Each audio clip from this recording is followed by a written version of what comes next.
한 주간 동안 있었던 감사 내용을 먼저 나눕니다. 어제 봄맞이 대청소가 있었습니다. 바쁜 중에도 귀한 일꾼들이 참여하셔서 몇 년 동안 묵은 때를 이렇게 씻어냈다 그래요. 매년 했지만 올해는 특별히 구석구석해서 뭐 이렇게 얘기하기를 이만큼 쌓인 먼지를 닦아냈다. 그 얘기를 들으니까 속이 시원하고 뭔가 개운한 느낌이 들었습니다. 하여튼 이렇게 어려운 청소를 잘 감당해 준 일꾼들이 있어서 감사하고요. 더 감사한 것은 이제 식사비가 없었대요. 그런데 양육 15기의 4조, 한 조가 마음에 감동이 있어서 전체 카레밥으로 그렇게 섬기는 그런 일을 했습니다. 그걸 들으면서 너무 좋았어요. 앞으로 우리가 많은 공동체가 있는데 그 공동체를 통해 일하실 주님이 어느 한 회원에게 말씀하시면 다른 지체들이 아멘으로 받아서 그렇게 공동체별로 귀한 일들을 감당해 주는 것, 그게 진정한 셀교회라고 생각합니다. 아무쪼록 하나님 일하시는데 마음껏 쓰임받는 우리 모두가 됐으면 좋겠습니다. 수고하신 분들에게 감사를 드립니다. 두 번째로는 목요일부터 금요일까지 1박 2일 동안 성맥 5기가 제주도로 졸업여행을 다녀왔습니다. 2년간의 모든 훈련 과정을 이제 마지막 마무리하는 그런 시간이었는데요. 하나님께서 순간순간마다 함께 하심을 경험할 수 있었어요. 우리가 계획한 것보다 더 풍성한 은혜를 부어주시는 하나님을 경험하면서 뒤에서 기도해 주는 분들이 있구나, 그런 생각을 해서 감사했고요. 특별히 여러 가지 부분에서 애써주시고 수고해 주신 분들에게 감사한 마음을 전합니다. 세 번째는 이 모든 일을 진행하면서요, 저 개인적으로 참 행복하다, 좋은 교회 담임하고 있는 제가 행복하다, 그런 생각을 해봤어요. 한 장소를 갔어요. 방주교회라는 데를, 아주 방주 모양으로 교회를 져놓았는데 거기 옆에 바로 카페가 있어요. 그 재단에서 운영하는 카페가 있는데 우리들이 한창 막 커피 마시면서 이야기하고 있는데 주인이 불러요, 우리 집사님 한 분을. 그래서 사실은 좀 겁을 먹었어요. 우리 떠든다고 또 혼내려고 그러나? 그래갖고 겁을 먹었는데 한참인데도 안 오는 거예요. 근데 나중에 알고 봤더니 우리들의 분위기가 너무 좋아서 그 사람이 먼저 우리 집사님 한 분을 불러서 어떤 모임이냐, 어떤 팀이냐 물어보고 자기 이제 설명을 다 들은 다음에 또 그 교회에 대해서 전체적인 환경에 대해 얘기한 다음에 우리에게 한 목사님을 또 소개해주고 또 하나의 교회를 소개해줘서 둘째 날 큰 은혜를 받는 그런 계기가 됐어요. 그걸 보면서 야, 우리 교인들이 다른 데 가도 뭔가 다르게 느껴지는가 보다, 그런 생각이 들어서요, 참 행복하다, 감사하다, 그런 생각이 들었어요. 근데 결국 그 뒤에는 여러분의 기도가 있었기 때문에 가능하다는 생각이 듭니다. 지금 우리 교회가 중보기도가 한창 다시 이렇게 뜨겁게 살아나고 있어요. 월요일 날 한번 와보세요. 정말 하나님께서 기도를 살리시더니 교회 모든 부분, 모든 행사, 모든 구석구석에 하나님 일하심을 보여주고 있습니다. 앞으로도 하나님 일하실 것을 기대합니다. 자, 이제 오늘 제목을 한번 같이 보겠습니다. 오늘 제목이 뭡니까? 너희 하나님 여호와는. 오늘 정말 중요한 얘기를 해야 되는데 시간이 많지 않은 것이 안타까울 뿐입니다. 이제 사순절에 맞는 하나 재미난 얘기를 하려고 그래요. 유머로 만들어낸 얘기가 아니라 실제로 있었던 일이라 그래요. 사순절 기간에 시카고에서 있었던 일입니다. 늦은 밤에 카톨릭 사제 한 사람이 모든 일을 마치고 이제 주차장을 건너 주차장에 가서 자기 차에 올라타려고 했습니다. 문을 열려고 할 때 갑자기 뒤에 숨어있던 한 괴한이 다가와서 총을 이마에 딱 겨눴습니다. 순간 위험을 감지하고 사제가 두 손을 높이 들었다는 거예요. 강도가 작은 소리로 지갑 내놔라 말했답니다. 그래서 사제가 지갑을 꺼내려고 양복 안주머니에 손을 누르는 순간 이 옷이 움직이면서 하얀 클러지 칼라 아시죠? 그래서 이분들이 입는 그게 불빛에 반짝였습니다. 그것을 보고 강도가 물었대요. 혹시 신부님이십니까? 네, 그렇습니다만. 그 말을 듣더니 강도가 이마에 댔던 권총을 내려서 자기 배 허리춤에 찔러놓고는 다음과 같이 말했다고 합니다. 저는 신부는 안 텁니다. 저도 카톨릭 교인이거든요. 안심한 사제가 안주머니에서 지갑 대신 담뱃갑을 꺼냈습니다. 우리 신부님들은 술, 담배 하시는 거 아시죠? 자기 입에 한 대를 물고 강도에게 한 대를 건넸다고 합니다. 그러자 강도가 사양하면서 이렇게 말했습니다. 아, 저는 사순절 기간 동안에 담배를 피우지 않기로 하나님께 서약했습니다. 뭘 얘기하죠? 지금 사순절 기간에 담배는 안 피기로 서약한 사람이 강도짓은 여전히 하고 있는 거죠. 이게 이제 웃지 못할 오늘날 신앙인의 모습인지 몰라요. 이게 꼭 카톨릭 교인의 이야기뿐이 아니라 우리 믿는 사람들 안에서도 자기가 스스로 어떻게 잘못 믿고 있는 것을 모르는 경우가 많이 있는 거죠. 저는 오늘 십계명에 대한 말씀을 묵상하며 설교를 준비하다가 개인적으로 깜짝 놀라면서 하나님이 이 십계명에 왜 이 말씀을 주셨는지를 깨닫고 너무 감격스러웠어요. 이 십계명을 보면 하나님께서 자신을 소개하면서 이제 이렇게 하라 그러잖아요. 근데 사실 그렇게 하라는 것은 그렇게 잘 못하기 때문에 그렇게 하라는 거죠. 그쵸? 늘 얘기하지만 부모를 공경하라는 있지만 자녀를 사랑하라는 없어요. 십계명이. 왜 그렇죠? 자녀 사랑은 시키지 않아도 너무 도가 지나칠 정도로 자연스러워요. 그거는 계명을 만들 필요가 없어요. 근데 부모를 공경하는 잘 안 되기 때문에 계명을 준 것처럼 이 1계명, 2계명, 3계명은 잘 안 되는 거기 때문에 주신 거예요. 근데 우리는 내가 1계명, 2계명, 3계명을 잘 지키고 있다고 착각하면서 신앙을 살아가는 경우가 많이 있다는 거예요. 그래서 제가 이 말씀을 준비하다가 여호수아서 24장 19절 말씀이 생각났어요. 한번 화면을 한번 보았으면 좋겠어요. 같이 한번 읽어보죠. 시작. 여호수아가 백성에게 이르되 너희가 여호와를 능히 섬기지 못할 것은 그는 거룩하신 하나님이시요 질투하신 하나님이시니 너희의 잘못과 죄들을 사하지 아니할 것임이라. 이거예요. 여호수아가 나는 하나님을 섬기겠다 하니까 백성들이 우리도 섬길 것입니다. 그랬더니 여호수아가 아니다. 니네들은 여호와를 잘 섬기지 못할 거야. 왜? 하나님이 거룩하시고 질투하시는 분이니까. 근데요, 그 질투한다는 말이 오늘 본문에 나와요. 볼까요? 5절을 보세요. 5절을 보시면 하나님이 자신을 질투한 하나님을 소개합니다. 읽어보겠습니다. 5절 시작. 그것들에게 절하지 말며 그것들을 섬기지 말라.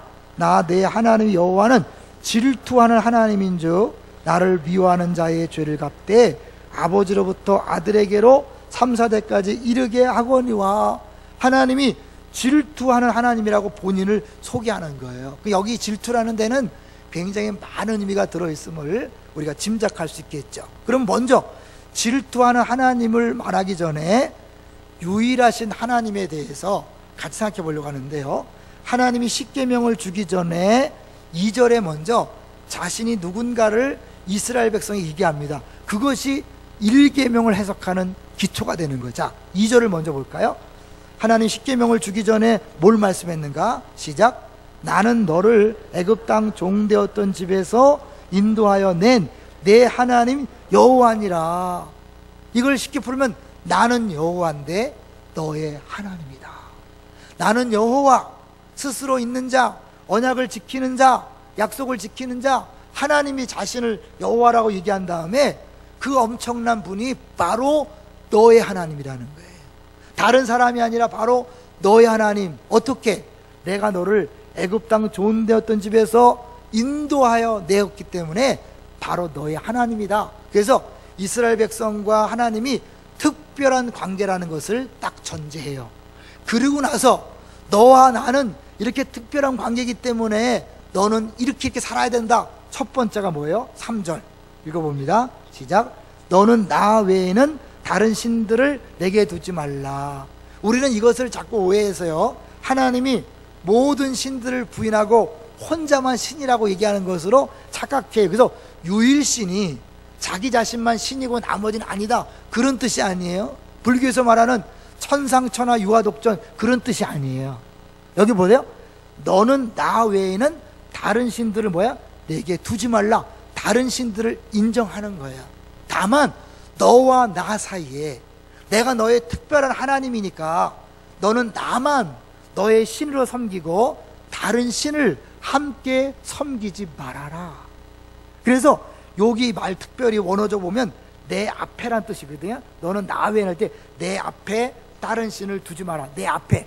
그 뜻은 뭐냐면 내 얼굴에 이런 뜻인데, 이거를 그 당시 어떤 용법으로 썼냐면 첫 번째 부인이 살아있는 동안 두 번째 부인을 얻으면 안 된다, 이럴 때 썼어요. 그러니까 이게 부부간의 그 긴밀한 관계를 깨트리는 또 다른 무엇이 들어오는 것처럼 하나님과 우리 사이에 그 사랑의 관계를 깨트리는 그 무엇을 겸하여 섬기면 안 된다는 거예요. 이스라엘 백성들이 가나안 땅 들어가기 전에 하나님이요, 가나안 족속들을 다 진멸하라고 했어요. 너무 잔인하죠. 왜 그랬을까요? 그렇게 하지 않으면 이스라엘 백성이 잘못 신앙생활 할 위험성이 있기 때문에 그래요. 어떤 위험성일까요? 이스라엘 백성은 농사를 지어본 경험이 없습니다. 40년 동안 광야에 헤맸기 때문에 농사 안 졌죠. 애굽에서도 목 축업을 했어요. 그리고 벽돌 짓는 일만 했기 때문에 농사를 져본 경험이 없어요. 근데 가나안 땅 들어가면 자기 땅에서 농사를 져야 돼요. 농사법을 모르니까 어떡하겠어요? 옆에 있었던, 원래 살았던 그 가나안 주민들이 어떻게 농사를 짓는가를 보니까 이들은 농사 질 때 그 미신, 우리처럼 미신처럼 바알과 아세라 신을 믿는 거예요. 어떻게? 그 바알과 아세라 신이 풍요의 신이야. 그래서 많은 수확을 주는 신을 믿기 때문에 그들에게 절하고 신하는데 그 음란함이 있어요. 좀 그렇지만 여러분 더 구체화시키기 위해서, 이 왜 음란한 종교냐면 그들은 이 신들이 자기들끼리 바알과 아세라가 성으로 연결되면서 아기를 낳는 것처럼 이렇게 확산을 생산한다는 거예요. 그래서 그 바알과 아세라 신을 흥분시키기 위해서 그 밑에서 비디오 것처럼 이 사람들이 그런 음란한 짓을 하는 거예요. 그럼 그걸 보고 이 신들도 자기들 흥분해갖고 자기들끼리 막 해서 이제 생산물을 많이 낸다. 얼마나 음란해요. 근데 그런 걸 믿었어. 근데 그거를 그들은 자연스러운 문화로, 풍습으로 그렇게 알았던 거예요. 그러니까 그걸 따라가지 못하게 하려고 하나님이 그들을 다 진멸하라 그런 거예요. 오늘날 우리에게 적용하면 어떨까요? 여러분, 차 사면, 공장을 새로 개설하면, 사업을 시작하면 뭐예요? 자연스럽게 고사를 지내요. 어때요? 고사를 지내면서 이것이 종교적 행위로 생각되는가, 아니면 그냥 일반적인 문화로 생각하는 거예요? 많은 기독교인들 중에서요, 전혀 문제의식이 없이 그 고사 행위에 참여하는 분들이 있어요. 돼지 대가리에 돈 꽂는 일 하면 안 돼요, 여러분. 엄격히 말하면. 근데 어떻게 해요? 안 할 수 없잖아요, 분위기상. 그리고 이게 무슨 뭐 신을 믿는 게 아니니까 돼지한테 막 적선하는 식으로 하지만, 그러나 그들이 믿는 그 거짓된 신이기 때문에 그것을 하지 말라는 거예요. 얼마 몇 년 전까지만 해도 경안고등학교에 수능 때마다 고사를 지냈어요. 지금 교장 선생님이 아니라 그 전 교장 선생님이 그걸 뒤집어 엎었어요. 난리가 났었어요. 그 이후에 그 고사 행위를 끝쳤습니다. 생각해보면 너무 우습잖아요. 과학을 가르치고 현대 학문을 가르치는 학교에서 고사를 지낸다는 게 말이 돼요? 근데 그거를 신앙의 행위가 아니라 당연한 그냥 문화로 그렇게 생각하기 때문에 거침없이 한 거예요. 수많은 기독교사들이 있었지만 그거에 대해 꼼짝 못하고 있었던 거예요. 그걸 교장들이 뒤집어 엎었거든요. 왜요? 이 일계명, 나와 다른 신을 겸하여 섬긴 것이 안 되기 때문에. 잘 생각하세요. 하나님을 버리고 다른 신을 섬기는 게 아니에요. 우리는 그런 사람 없어요. 이스라엘 백성도요, 하나님 버린 적 없어요. 하나님을 섬기면서 동시에 바알과 아세라를 동시에 섬긴 거예요. 주님은 그것을 미리 아시고 그렇게 하지 말라는 거예요. 아, 나는 안 그래, 난 신앙생활 잘해. 그런데 예수님이 강력한 말씀을 했죠. 뭐예요? 산상수훈에서 하나님과 재물을 겸하여 섬길 수 없느니라. 하나님도 믿지만 돈이 없으면 불안해요. 하나님도 믿지만 돈 때문에 내가 쩔쩔매요. 이건 뭐예요? 하나님과 재물을 동등한 자리에 올려놓는 거예요. 재물을 섬기는 사람이 하나님 부인하지 않습니다. 우리 다 하나님 믿습니다. 예배합니다. 하나님 말씀 살아가려고 합니다. 그런데 이쪽 한쪽에 이 물질은 무시무시한 존재로 나에게 딱 있는 거예요. 그래서 돈이 있으면 든든하고 돈이 없으면 쩔쩔매는 거 뭐예요? 그게 신의 자리에 올라가 있는 거예요. 그걸 얘기하는 거예요. 내 앞에 너는 나 외에는 다른 신을 내게 두지 말라. 하나님을 섬기며 동시에 물질을 섬기지 마라. 하나님 섬기며 동시에 자녀를 섬기지 마라. 자녀가 대학교 못 가면 교회 다니지만이 이렇게 한다는 건 뭐예요? 이미 그게 하나님 자리에 올라간 거예요. 어떻게 그것이 교회 다니는 것과 같이 비교될 수 있습니까? 사업이 좀 어려우면 나 교회 안 다녀. 이건 뭐예요? 똑같은 자리에 올라 있는 거예요. 이렇게 하나님과 동등한 자리에서 우리 생활을 좌지우지하는 이 모든 것들을 신이라고 얘기하고 그것을 동시에 섬기지 말라고 얘기하는 거예요. 우리는 잘 믿는다 생각하지만 너무나 많은 사람들이 알게 모르게 일계명을 어기고 있는 거예요. 이번에 제주도 여행 때 우리 유치부 전도사님의 사모님의 어머니 아버지, 그러니까 전도사님의 장인 장모님이죠. 이분을 이제 가까운 데 갔기 때문에 인사차 들렀는데 이분이 막 너무 잘해줘서 좀 송구스러웠는데 오셔서 이제 간증도 하시는 거예요. 많은 얘기를 들려주셨는데 그 중에 제주도 얘기를 해주면서 제주도에 18,000개의 신이 있대요. 18,000개. 왜? 그 섬이기 때문에 늘 바다의 위험 있잖아요. 생활 자체가 미신이 꽉 차 있는 거예요. 18,000개의 신이에요. 하나님 그런 신을 부인하는 게 아니에요. 왜? 어차피 믿지 않는 사람들 그런 신을 믿어야 되니까. 그러나 그런 신을 예수 믿으면서 동시에 믿으면 안 된다는 거예요. 다 그걸 버리고 하나님만 믿어야 된다는 거예요. 이게 진짜 어려운 거예요. 왜냐면요, 세상 사람들은 다 신을 믿되 누가 주인이에요? 내가 주도권을 딱 쥐고요, 내가 불교를 믿을 것인가, 내가 천주교를 믿을 것인가, 내가 기독교를 믿을 것인가, 내가 또 마호메트를 믿을 것인가, 내가 선택하는 걸 생각해요. 그러니까 어때요? 신을 믿어도 내가 결정하는 거예요. 내 중심이에요. 사실 바울이 복음을 전할 때도 사람들은 그런 마음이 있었어요. 그 당시에 물질을 주는 신 택하고, 자녀 잘되게 하는 신 택하고, 건강을 주는 신 막 택하고, 그런데 바울이 가서 복음을 전한 거예요. 예수를 믿으면 구원을 받습니다. 그래? 예수신 믿어주지. 그리고 예수신도 그 중에 하나로 받아달라고 했더니 바울이 아니다, 이 예수를 믿기 위해서는 다른 것 다 버려야 된다. 이 사람들이 뒤집어지는 거예요. 그럴 수 없다.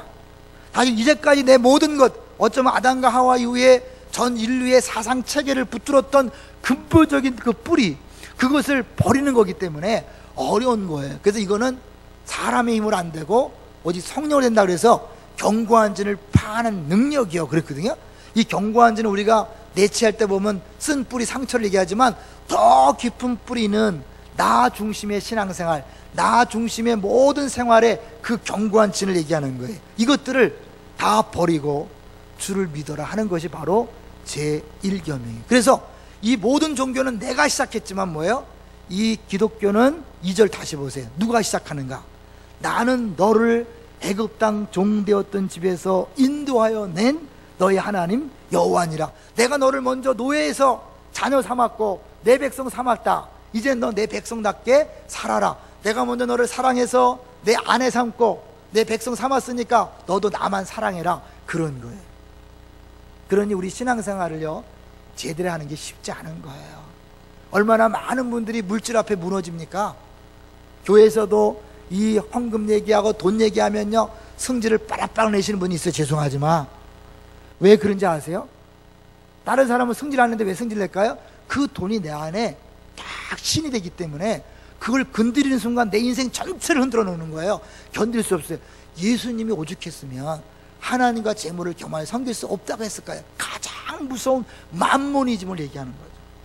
두 번째는요, 두 번째는 하나님이 자신을 유일신, 유일하다 할 때 이런 뜻이라는 걸 기억하시고, 하나님의 혼자 있는 것, 나 혼자만 신한 것이 아니라 너에게 나만이 유일한 신으로 나를 섬겨라는 것이고, 두 번째는 질투하신 하나님이라고 그렇게 말씀했는데, 이 배경이 뭔가 보세요. 우상에 대한 얘기를 하면서 질투 얘기를 해요. 4절을 보겠습니다.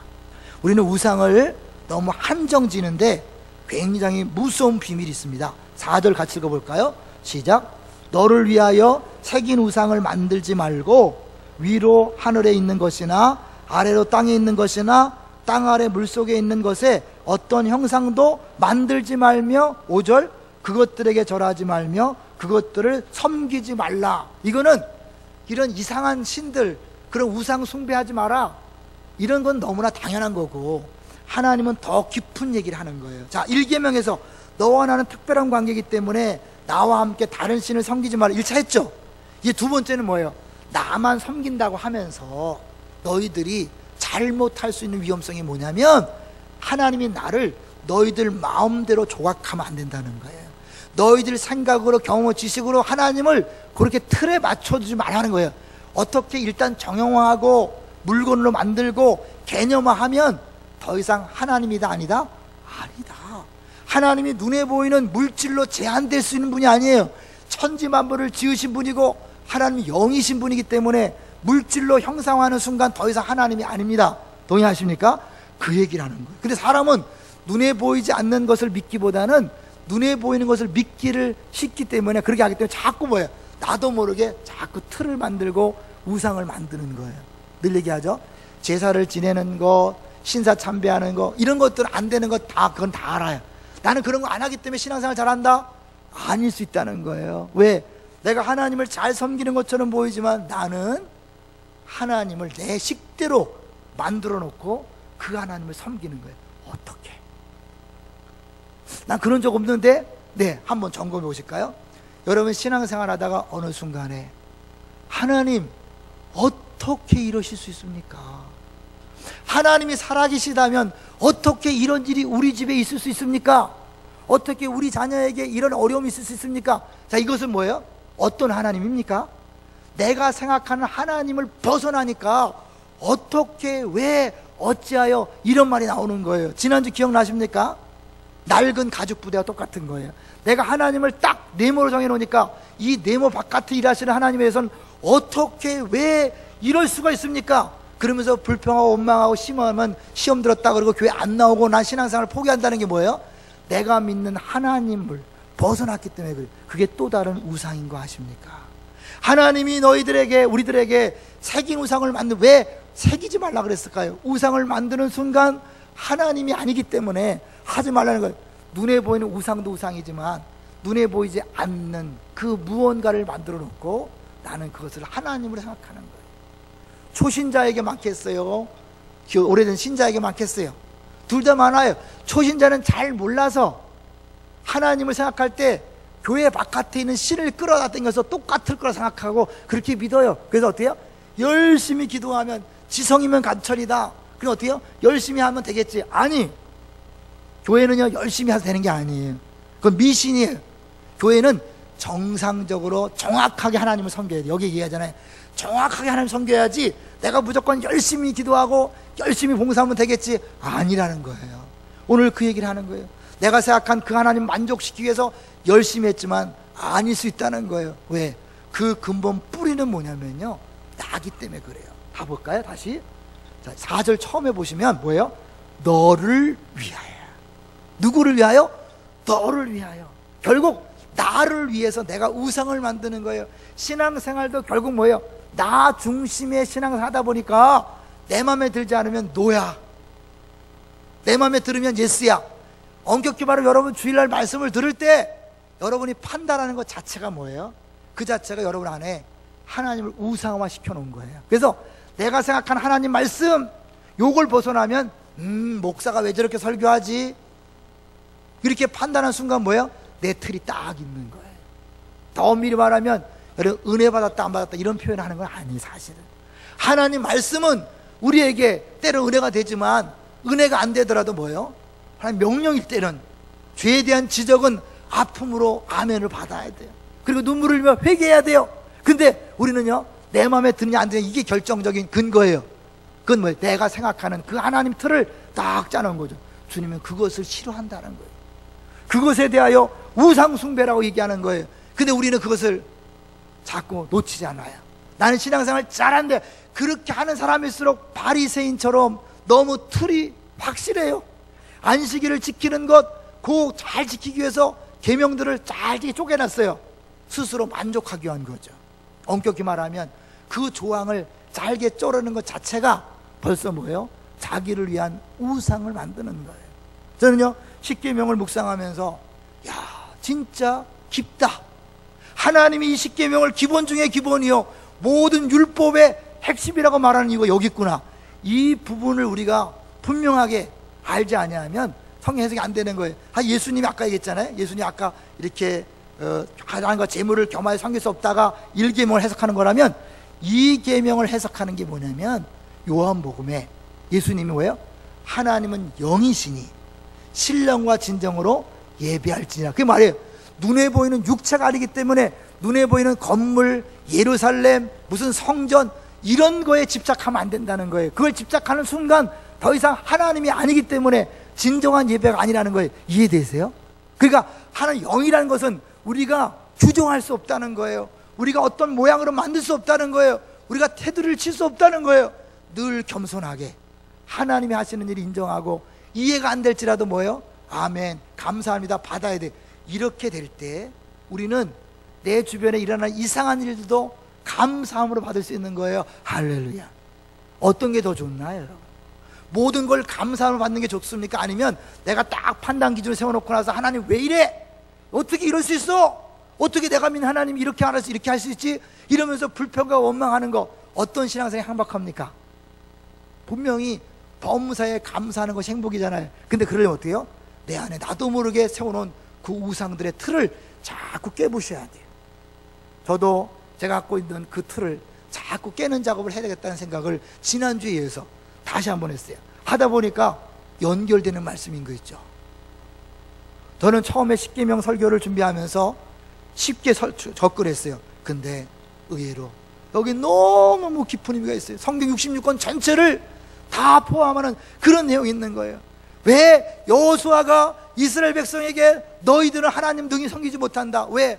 하나님은 질투하는 분이니까. 그러니까 이 하나님의 질투가 눈에 보이는 대상이라면 쉽잖아요. 나 주님, 내가 미신 버릴게요, 붙여버릴게요, 모슬렘 알라 버릴게요, 이러면 쉽잖아요. 근데 그 우상이 우리 안에 딱 들어와 있단 말이에요. 스스로 속는 거예요. 하나님은 그걸 미워하셔요. 하나님 미워하는지도 모르고 나는 열심히 신앙생활하면서 주님께서 복 주실 것이다, 주님께 나를 사랑하실 것이다, 은혜 주실 거다 착각하며 살아가니까 신앙생활에 진전이 없고 행복이 없는 거 아니에요? 어마어마한 비밀이 있는 거예요. 이것이 셋째 계명으로 가면요 어떻게 되는가 볼까요? 자, 셋째 계명 보세요. 7절. 자, 7절 같이 볼까요? 시작. 너는 내 하나님 여호와 이름을 망령되게 부르지 말라. 여호와는 그의 이름을 망령되게 부르는 자를 죄 없다 하지 아니하리라. 망령되게 부른다는 게 뭘까요?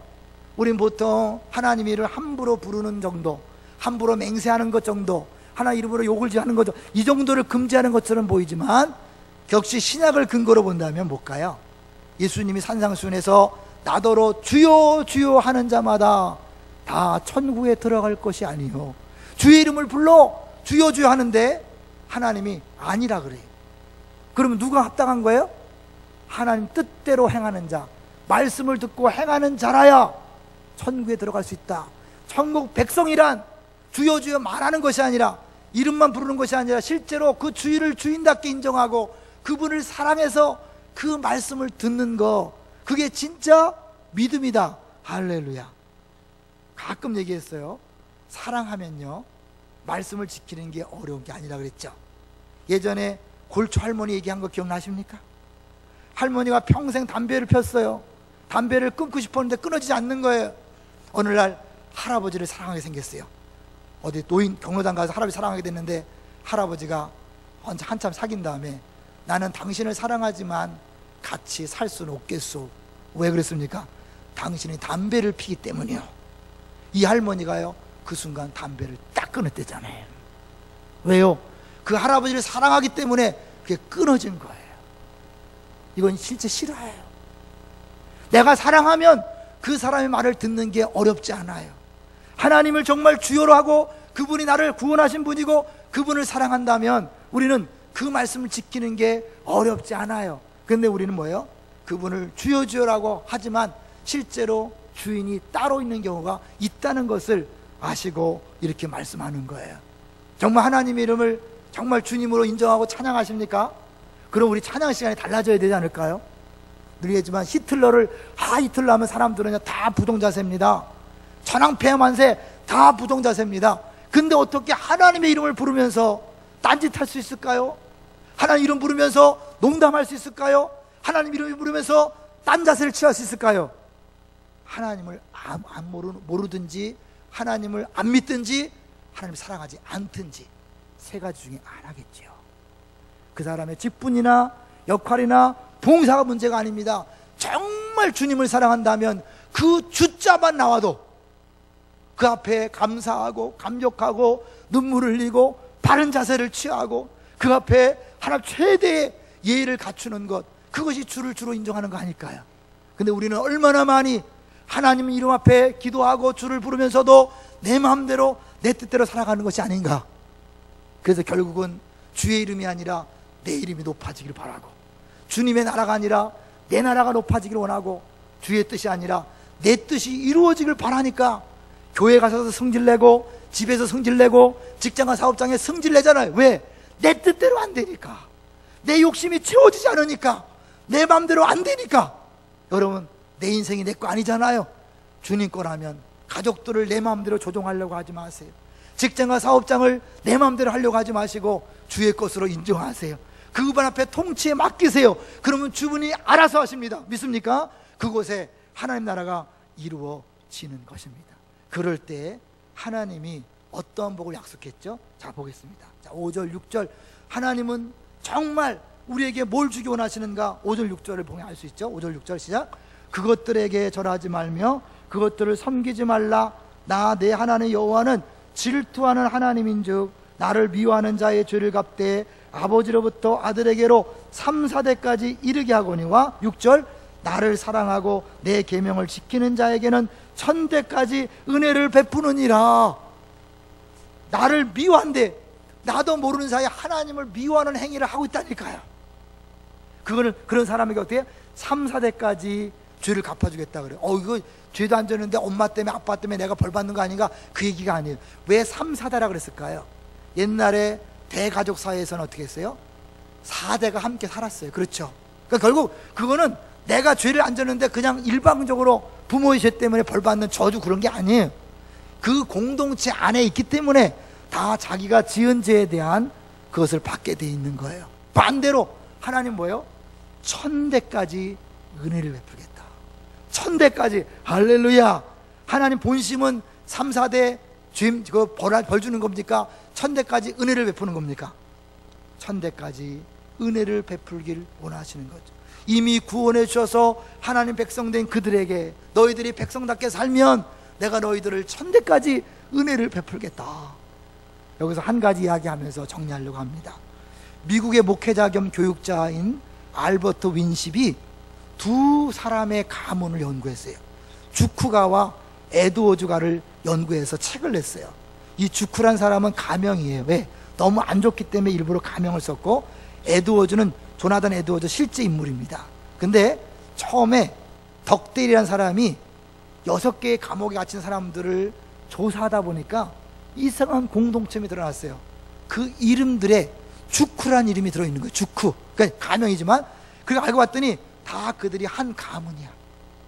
한 가문 사람들이 6개의 감옥에 다 들어와 있는 거예요.